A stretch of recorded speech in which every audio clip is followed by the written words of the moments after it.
Good morning, viewers. Again, welcome back to my regular classes.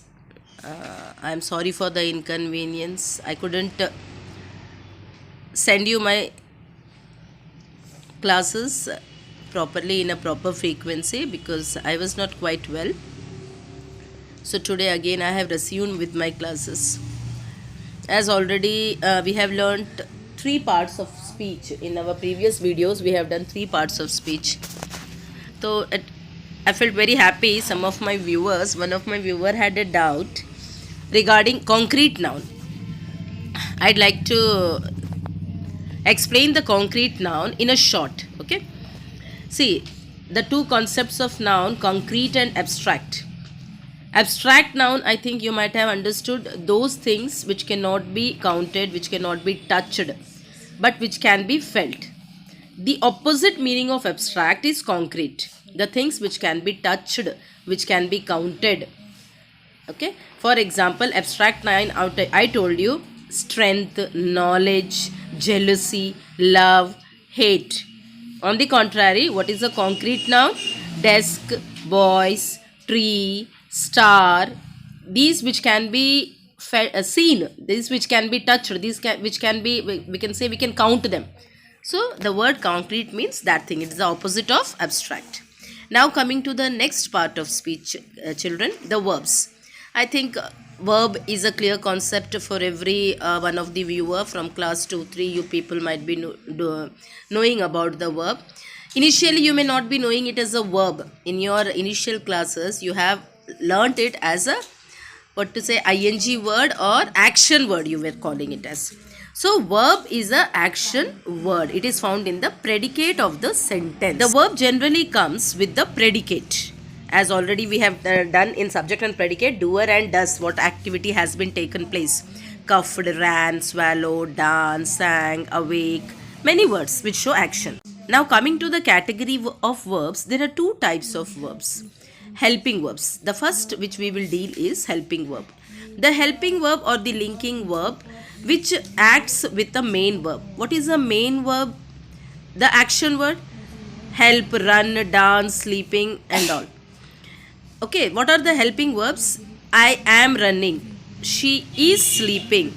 They will help me. I will go with you.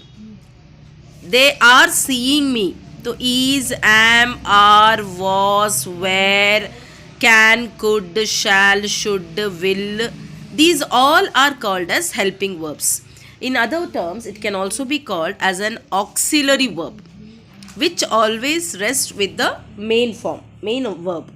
Ing can also be termed as a helping verb. Once again, what are the helping verbs or auxiliary verbs? Is, am, are, was, were, will, shall, should, can, could, have, has, had, etc. Okay. Coming to a bit, it is a delicate part of verb, a bit confusing part of verb. Transitive verbs and intransitive verbs. These verbs are important for the higher classes. So, I'd like you people listen to me carefully. What is a transitive verb?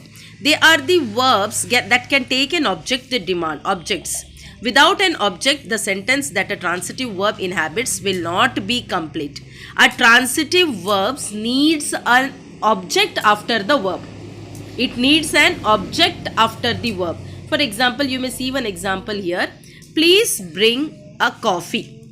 Coffee is the object. Bring is the verb.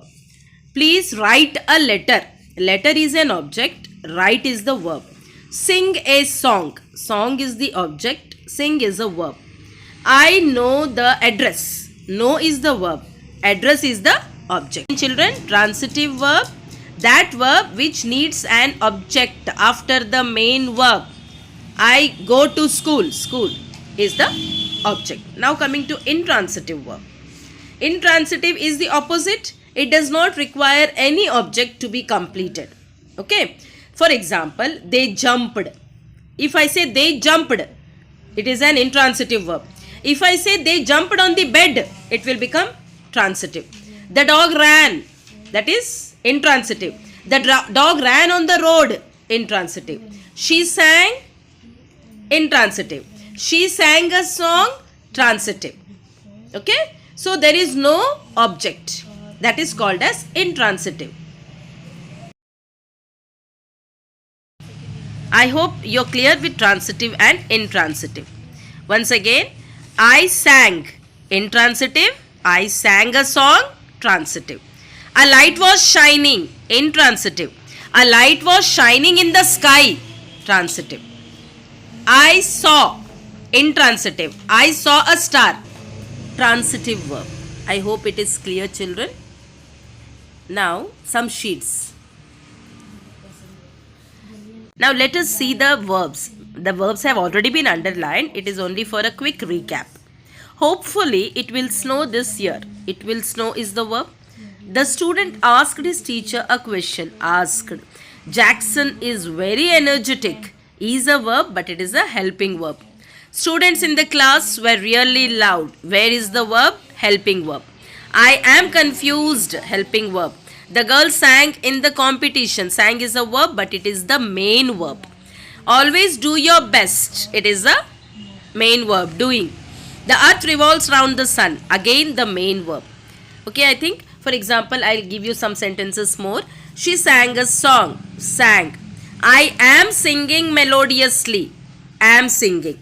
She did the homework. Did. They involve in the work. Involve. I breathe through my nose. Breathe. She runs with her might. Runs. They write together. Write. I enjoy listening to music. Listening. These are the now verbs. Let's recap or recapitulate the transitive and intransitive verbs. Now you have to identify in the above sentences which is transitive and which is intransitive. I killed a snake. Killed verb hai, snake object hai, then it is transitive. The ship sank, no object, intransitive. She jumped into the well, well is the object, transitive. She spoke slowly, no object, intransitive.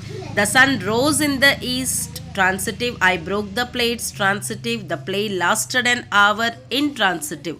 This pen costs 5 rupees. Again it has an object, so it is transitive verb. By now, I hope you have understood transitive and intransitive. For case of transitive verb, you will be having an object after the verb. And in case of intransitive, you will have no object. Clear, children? Once again, you can see the examples which have been written here. Now coming to the fourth part of speech. No, I think it will be the fifth for you.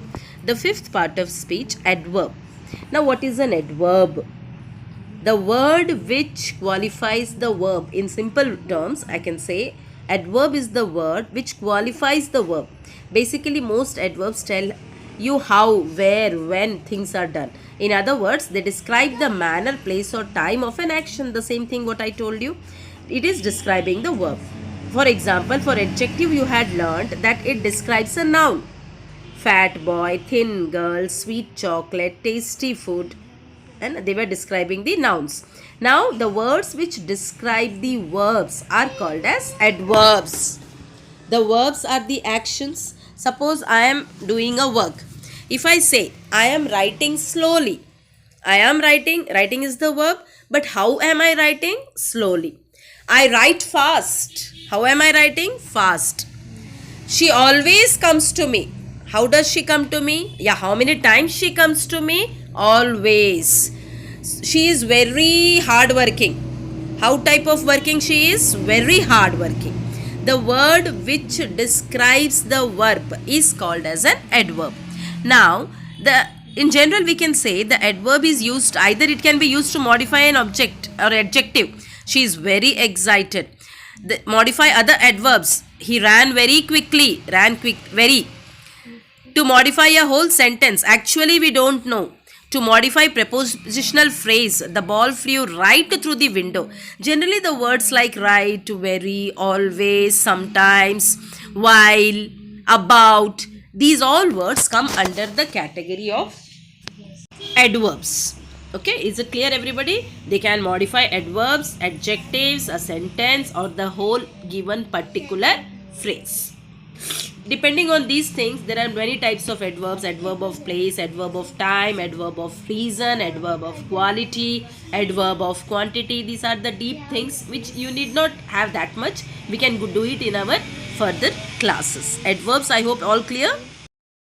Now let us solve some examples so that it will be clear to you. We finally got our grades from the test. Finally, Jack walked his dog to the park quickly. Quickly, the balloon rose quickly in the sky. Again, quickly, we danced merrily around the schoolyard. Merrily, Lisa watched the ball games closely. Closely, the player boldly ran from the base to base. Boldly, my mom cares deeply about me. Deeply, I almost ate a rotten apple. Almost, Tom plays football outside. Outside, I already finished my homework already. Generally, children, you can remember one thing. Ly words are also coming under the category of adverbs only. And here other words, again I told you, adverb of time, adverb of reason, adverb of place, adverb of manner. These are the things which you will be learning in the further classes. Already, very, always, sometimes, reluctantly, outside, near. These are some of the words which can be used as adverbs in the sentence. An adverb describes the verb. Now coming to the next part of speech, preposition. What is a preposition? It can be a linking verb, we can say a linking word. Without this word, generally a sentence doesn't attain its completion. The word which tells about the position of the subject or the object. Position means where the subject or object is. That, for example, what are the words which tell the position? Is, on, under, above, across, over, behind, in front of, in spite of, instead of. These are some of the words which come under the category of preposition. So I hope, for example, if I say a sentence, I sat chair. Do you think it's a complete sentence? No. I sat on a chair. She started Delhi. You should either add from Delhi or to Delhi. She started from Delhi. She started to Delhi. I spoke her. Is it a complete sentence? No, you need something which will link the gap between spoke and her. What is the word which will link between spoke and her? I spoke to her. Okay. So now, in order to clarify this more, I would like to show you some examples. Examples on prepositions. There are many types of prepositions, place or some are saying about the time. So now let us see an example here. The aeroplane is flying above us. Above is the preposition.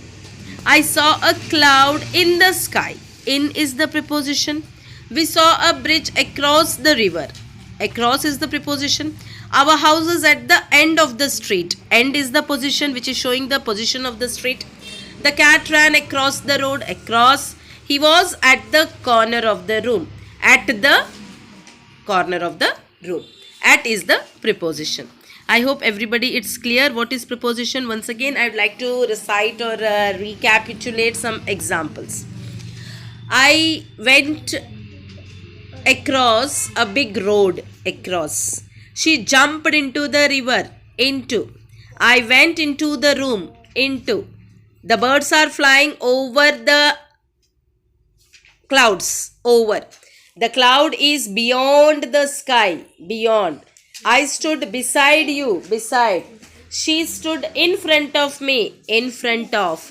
I like ice cream instead of coffee. Instead of. She spoke to me. To. I came from Delhi. From. The girls sat on the desk. On. I saw into your eyes. Into. Ram slept on the bed. On. So these are some of the examples of preposition. Seventh part of speech, conjunction. What is a conjunction? It is that part of speech which is used generally to connect words. It is that part of speech which is used generally to connect the words. It may connect two different words, two different sentences, two different phrases, two different clauses. So the joining words, in the simple language we can say a conjunction is a joining word. Now what are the joining words? And, but, or, until, as long as, although. These are some of the connecting words which are used as conjunctions. I hope conjunction is clear, children. The joining words are called as conjunctions. It may join sentence also. Now coming to the examples of conjunctions. She is rich but unhappy. But is the conjunction. Work hard or you will fail. Matlab the word which with if we remove that word, both the sentences are having independent existence. You should understand. Work hard is one sentence. You will fail is another sentence. When these both are joined with the help of or. He did not study well because he was lazy. Because Tia and Mia are going to the market. Tia is going to market and Mia is also going to market. Individually we can say Tia going to market, Mia going to market. Children Children like the play cricket or football. Or we like because she is very nice. Because you can use a pen or a pencil. Or Abhishek played his game well and won the trophy. And would you like taxi or coffee? Or Tia likes dance and sing. And do you know apple or a banana? Or do you want? They played well but could not win the match. But the practice was cancelled because of the rain. Because. I hope you understood. Without a conjunction also, the sentences are having independent existence. They are just the joining words. Meaning will not change. Okay. So this is called as conjunction. The last parts of speech under this topic, we are about to conclude with the last part of speech, interjection. An interjection is generally a word which is used in the beginning of a sentence which shows sudden feeling. An exclamatory mark, it always ends with an exclamatory mark. It shows a sudden feeling, express some sudden joy or sudden astonishment, sudden surprise, and many a times it comes in front of the sentence only, in the initial stage, beginning of the sentence, and it is always followed by a exclamatory mark. We can give the examples like, wow, this was the best goal of the entire tournament. Oh, I forgot to bring my book. Great, we can leave now. Hooray, we have won the match. Alas, I have lost it. Oh, couldn't do it. So these are some of the words which come under the category of interjection. Now, anyhow, we have done with all the 8 parts of speech. I hope all the 8 parts of speech are clear. Once again, please refresh yourself. Just close your eyes and listen to what I'm speaking. I'm going to start it from the beginning. Noun. Under noun, noun is the name of a person, place or thing. Concrete noun, abstract noun, collective noun, proper noun, common noun. Common noun you know for general, proper for a particular, collective for a group, concrete or abstract the same but opposite in meaning, which can be felt and touched and counted, that is concrete, and which cannot be but just only can be felt is called as abstract. Then coming to pronoun, the word used in the place of noun, he, she, they, you, we, I. Then comes adjective, the word which describes the noun, tasty chocolate, fat boy, rough madam, polite teacher. Then coming to verb, verb is an action word which shows the action, helping verbs hote hain and main verbs. And after that, the most important thing in this category is the transitive and the intransitive. When there is an object after the main verb, it is called as transitive. I go to the market. I joined the game. This is the transitive. If there is no object immediately after this verb, then it is an intransitive. I joined fast. So there is no object. It will become intransitive. She signed. It is intransitive. Then coming to adverb, it describes the verb, how the action is taking place. Suppose I am running. How am I running? I ran very swift. I am running swiftly. I am running slowly. I am running quickly. These all come, generally ly words come under the category of adverbs, and there are many other words like never, always, at least, about, sometimes, etc. etc. Then coming to the next is a preposition. Preposition is the part of speech which tells the position of the subject or the object, in, on, under, above, across, vagera vagera. Then conjunction, the joining word, and, but, or, if, unless, until. Then coming to the interjection, the last part of speech. What is interjection? That which shows sudden feeling. Oh, hooray, alas, ah. These all are some of the examples. Now let us have a quick recap through the sheet. The school show was very funny yesterday. What is the part of speech? The show is acting as a noun. Okay, it is show is the noun. The teacher shows us. See how the word show is changing, children. Shows, again here it becomes funny. Which season do you prefer? Noun. I usually don't season the vegetables, again verb. I like playing in the park. Verb. Where should I park my car? Now it is becoming noun. The fight in the class ended. Noun. Great Britain didn't fight. Verb. The airplane landed at the airport. Verb. The land is good for cultivation. Again noun. A single word can be used under different parts of speech, children. This is also a big criteria for parts of speech. For example, if I say, I speak politely, it is verb. My speech is polite, it will become noun. Okay. I draw a circle, noun. I encircled your book, it will become verb. So there are slight changes or slight conditions where you can see that a single word can act as a noun or a verb both. I produce rice, verb. I don't know the meaning of produce. Produce, it means it is a noun. Okay, now, by now we have done the class, children. By now we have done all 8 parts of speech. In tomorrow's video, I will be providing 2 sheets. So it will be easy to